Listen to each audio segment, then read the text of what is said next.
তুমি আসবে বলে নীলাভ সমুদ্রের তলদেশ থেকে এক মুঠো মুক্ত তুলে দাঁড়িয়েছিলাম। ঢেউয়ের ভালোবাসা স্পর্শ করে নিয়েছিলাম বুক ভরা শ্বাস।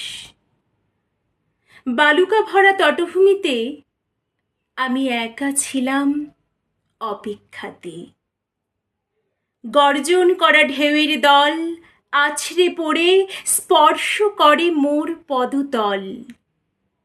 দুবাহু বাড়িয়ে জড়িয়ে ধরে বলেছিল তারা মোরে, আসবে না সে হেথা, ফিরে যাও হে লাবণ্য, কেন করো অপেক্ষা বৃথা।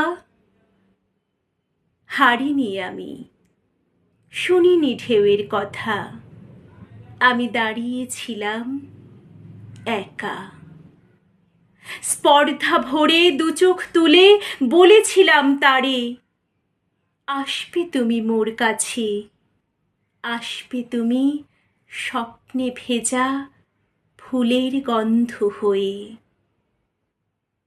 হঠাৎ এলে তুমি, কিন্তু দেখি এ কি, এক মায়াবী আলোর বলয়ের মাঝে পরিমণ্ডিত তুমি।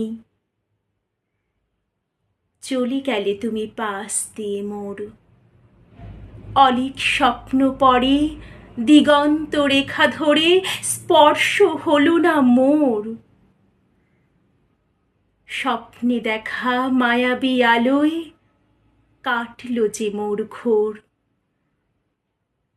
আমি আজও অপেক্ষাতে, অদৃশ্য এক অন্ধকার দেওয়ালের আড়ালেতে।